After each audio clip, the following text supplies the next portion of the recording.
ഏറ്റവും കടുത്തറ്റ സുരക്ഷാ കവചത്തിന് വിള്ളൽ വീണോ എന്നും അമേരിക്കയുടെ അപ്രമാദിത്യം തകർന്നടിയുകയാണോ എന്നുമുള്ള ഗൗരവമേറിയ ചോദ്യങ്ങളാണ് ഇപ്പോൾ ആഗോളതലത്തിൽ ഉയരുന്നത്.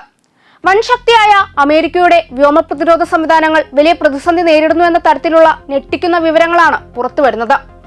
അമേരിക്കൻ കോൺഗ്രസിന്റെ ഏറ്റവും പുതിയ റിപ്പോർട്ട് പ്രകാരം അമേരിക്കൻ വ്യോമ പ്രതിരോധ സംവിധാനത്തിന്റെ 1/3 നിലംപൊത്തിയിരിക്കുകയാണ് എന്നാണ് പുതിയ വിവരങ്ങൾ. ഇറാനുമായുള്ള യുദ്ധത്തിന്റെ പശ്ചാത്തലത്തിൽ അമേരിക്കൻ സൈന്യത്തിന്റെ വ്യോമ പ്രതിരോധത്തിന്റെ അവസ്ഥയെക്കുറിച്ച് അമേരിക്കൻ കോൺഗ്രസ് അടുത്തിടെ പ്രസിദ്ധീകരിച്ച ഒരു സമഗ്ര റിപ്പോർട്ടിലാണ് ഈ ഞെട്ടിക്കുന്ന വിവരമുള്ളത്. ഈ റിപ്പോർട്ട് അനുസരിച്ച് അമേരിക്കക്ക് അവരുടെ വ്യോമ പ്രതിരോധ യുദ്ധോപകരണങ്ങളുടെ 1/3 നഷ്ടമായിരിക്കുകയാണ് എന്നാണ് വിവരം. അതായത് താടെന്ന് പറയുന്ന terminal high altitude area defence സിസ്റ്റത്തിന് പുറമെ നിരവധി താഡ് റഡാർ സംവിധാനങ്ങളും നശിപ്പിക്കപ്പെട്ടിട്ടുണ്ട്. അങ്ങനെ നശിപ്പിക്കപ്പെട്ടത് മാറ്റിസ്ഥാപിക്കാൻ അമേരിക്കക്ക് കഴിയില്ല എന്നതും വ്യക്തമാക്കിയിട്ടുണ്ട്. ഇതിന് പ്രധാന കാരണം അത്തരം മാറ്റിസ്ഥാപിക്കലുകൾക്ക് നിരവധി വർഷങ്ങൾ ആവശ്യമാണ് എന്നുള്ളതാണ്. ഈ ഒരു അവസ്ഥ തെക്കൻ പേർഷ്യൻ ഗൾഫിലെ അമേരിക്കൻ സൈനിക താവളങ്ങൾക്ക് വലിയ സുരക്ഷാ ഭീഷണിയാണ് ഉയർത്തിയിരിക്കുന്നത്. നിലവിൽ ഇറാന്റെ മിസൈൽ ആക്രമണങ്ങളിൽ നിന്ന് രക്ഷപ്പെടുവാൻ പ്രതിരോധമില്ലാത്ത അവസ്ഥയിലാണ് അമേരിക്കയുള്ളത്. ഇതൊരു വല്ലാത്ത അവസ്ഥ തന്നെയാണ്. ഇതിനിടെ ഇസ്രായേലിലെ വ്യോമ പ്രതിരോധ സംവിധാനങ്ങൾ നിർവീര്യമാക്കിയ ഇറാൻ ഇപ്പോൾ ശത്രുക്കളുടെ പ്രതിരോധ സംവിധാനങ്ങൾ, മിസൈലുകൾ, റഡാറുകൾ എന്നിവ നിർമ്മിക്കുന്ന ഫാക്ടറികൾ നശിപ്പിക്കുന്നതിലാണ് പ്രധാനമായും ശ്രദ്ധ കേന്ദ്രീകരിക്കുന്നത്. വ്യോമ പ്രതിരോധ സംവിധാനങ്ങൾ തകർന്നതോടെ കൂട്ടത്തോടെയാണ് ഇറാന്റെ മിസൈലുകൾ ഇപ്പോൾ ഇസ്രായേലിലും അമേരിക്കൻ താവളങ്ങളിലും വീണുകൊണ്ടിരിക്കുന്നത്. അമേരിക്ക പ്രഖ്യാപിച്ച വെടിനിർത്തലിനെ മുഖവിലയ്ക്ക് എടുക്കാതെയാണ് ഇറാൻ ആക്രമണം തുടരുന്നത് എന്നതും ശ്രദ്ധേയമാണ്. സമാധാന ചർച്ച നടക്കുമ്പോൾ തന്നെ ഇറാൻ പരമോന്നത നേതാവിനെ വധിച്ചതാണ് ഇറാന് അമേരിക്കയിലുള്ള വിശ്വാസം നഷ്ടപ്പെടാൻ കാരണമായിരിക്കുന്നത്. അമേരിക്ക ഇനി കരയുദ്ധത്തിന് വന്നാൽ നേരിടാനായി വലിയ ശവക്കുഴികളും അമേരിക്കൻ സൈനികർക്കായി ഇറാൻ റെഡിയാക്കി നിർത്തിയിട്ടുണ്ട്. അതേസമയം ആക്രമണം ഒരു വശത്ത് നടക്കുമ്പോൾ തന്നെ യുദ്ധക്കെടുതിക്ക് നഷ്ടം ഈടാക്കാനുള്ള ശ്രമവും ഇറാൻ ഇപ്പോൾ തുടങ്ങിയിട്ടുണ്ട്. ലോക സമ്പദ് വ്യവസ്ഥയുടെ ഹൃദയത്തിൽ നാടുപോലെ പ്രവർത്തിക്കുന്ന ഒരു കടൽപാതയുണ്ട്, ഹോർമൂസ് കടലിടുക്ക്.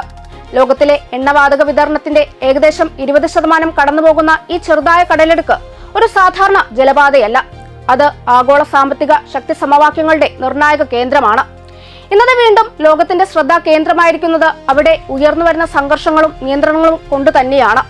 ഇറാൻ ഈ പാതയിൽ ഏർപ്പെടുത്തിയ നിയന്ത്രണങ്ങൾ ഒരു താൽക്കാലിക സൈനിക നീക്കം എന്നതിലുപരി ഒരു ദീർഘകാല ഭൗമരാഷ്ട്രീയ തന്ത്രത്തിന്റെ ഭാഗമായാണ് പല നിരീക്ഷകരും കാണുന്നത്. പാശ്ചാത്യ രാജ്യങ്ങളുടെ ഉപരോധങ്ങളും സമ്മർദ്ദങ്ങളും നേരിടുന്ന സാഹചര്യത്തിൽ സ്വന്തം ഭൗമസ്ഥിതി ഒരു ആയുധമാക്കി ഉപയോഗിക്കുന്ന രീതിയാണ് ഇറാൻ സ്വീകരിച്ചിരിക്കുന്നത്. കടലിടുക്കിലൂടെ കടന്നുപോകുന്ന കപ്പലുകളെ നിയന്ത്രിക്കുകയും അവർക്ക് സുരക്ഷ ഉറപ്പിക്കുന്നതിന്റെ പേരിൽ ഒരു തരത്തിലുള്ള ടോൾ ബൂത്ത് സംവിധാനം നടപ്പിലാക്കുകയും ചെയ്തതോടെ ഈ പ്രദേശം ഒരു സാമ്പത്തിക സമ്മർദ്ദ കേന്ദ്രമായി മാറിയിരിക്കുന്നു. ഈ സംവിധാനത്തിന്റെ പ്രവർത്തനം വളരെ കൃത്യവും സങ്കീർണവുമാണ്. കപ്പലുകൾക്ക് കടന്നുപോകാൻ മുൻകൂർ അനുമതി ആവശ്യമാണ്. അവരുടെ ചരക്ക്, യാത്രാമാർഗം, ജീവനക്കാരുടെ വിവരങ്ങൾ എന്നിവ പരിശോധിച്ച ശേഷം മാത്രമാണ് പ്രവേശനം അനുവദിക്കുന്നത്. ഈ പ്രക്രിയയിൽ ഇറാന്റെ ഇസ്ലാമിക് റവല്യൂഷണറി ഗാർഡ് കോർപ്സും പ്രധാന പങ്ക് വഹിക്കുന്നു. അനുമതി ലഭിച്ച കപ്പലുകൾക്ക് പ്രത്യേക കോഡുകളും നിർദ്ദിഷ്ട പാതകളും നൽകപ്പെടുന്നു. അതുവഴി അവയെ നിയന്ത്രണാതീതമായി കടത്തിവിടുന്നു. ഈ നിയമങ്ങൾ പാലിക്കാത്ത കപ്പലുകൾക്ക് തടസ്സങ്ങളും തിരിച്ചയക്കലുകളും നേരിടേണ്ടി വരുന്നു. ഇതിന്റെ ഫലമായി ലോക വ്യാപാര വ്യവസ്ഥയിൽ വലിയ തിരിച്ചടിയാണ് ഉണ്ടായിരിക്കുന്നത്. ഹോർമൂസ് വഴിയുള്ള ഗതാഗതം തടസ്സപ്പെട്ടതോടെ 2000 കപ്പലുകൾ കടലിൽ കുടുങ്ങിക്കിടക്കുകയാണ് എന്നാണ് റിപ്പോർട്ടുകൾ. എണ്ണവില കുത്തനെ ഉയർന്നതോടെ ഇതിനകം തന്നെ നിസ്സഹായാവസ്ഥയിലായിരുന്ന ആഗോള സമ്പദ് വ്യവസ്ഥ കൂടുതൽ സമ്മർദ്ദത്തിലായി. പല രാജ്യങ്ങളിലും ഇന്ധനവില വർദ്ധിച്ചതോടെ സാധാരണ ജനങ്ങളുടെ ജീവിത ചെലവ് ഉയർന്നിട്ടുണ്ട്. ചില രാജ്യങ്ങൾ ഇന്ധന റേഷനിംഗ് നടപ്പിലാക്കുകയും വ്യവസായ ഉൽപാദനം കുറയ്ക്കുകയും ചെയ്തിട്ടുണ്ട്. ഈ സാഹചര്യത്തിൽ ഇറാന്റെ നിലപാട് വ്യത്യസ്തമായ ഒരു വാദം മുന്നോട്ട് വെക്കുന്നു. അവരുടെ കാഴ്ചപ്പാടിൽ സ്വന്തം സമുദ്രാതിർത്തിയിലൂടെ കടന്നുപോകുന്ന കപ്പലുകൾക്ക് സുരക്ഷ നൽകുന്നതിനായി ഫീസ് ഈടാക്കുന്നത് അസാധാരണമല്ല. കൂടാതെ യുദ്ധ സാഹചര്യത്തിൽ ദേശീയ സുരക്ഷ ഉറപ്പാക്കാൻ നിയന്ത്രണങ്ങൾ അനിവാര്യമാണെന്ന വാദവും അവർ ഉന്നയിക്കുന്നു. അന്താരാഷ്ട്ര നിയമങ്ങളായ അൺക്ലോസ് സംബന്ധിച്ച വ്യാഖ്യാന വ്യത്യാസങ്ങളും ഇവിടെ വലിയ വിവാദങ്ങൾക്ക് ഇടയാക്കുന്നു. ഇറാൻ ഈ കരാറിൽ ഒപ്പുവെച്ചിട്ടുണ്ടെങ്കിലും അതിന്റെ നിയമബാധ്യതയെക്കുറിച്ച് അവർക്ക് വ്യത്യസ്തമായ നിലപാടാണ് ഉള്ളത്. അതേസമയം ലോകത്തിന്റെ പ്രതികരണം ശക്തമാണ്. ചില രാജ്യങ്ങളും അന്താരാഷ്ട്ര സംഘടനകളും ഈ നടപടിയെ സാമ്പത്തിക സമ്മർദ്ദമെന്നും ചിലർ സാമ്പത്തിക ഭീഷണിയെന്നും വിശേഷിപ്പിക്കുന്നു.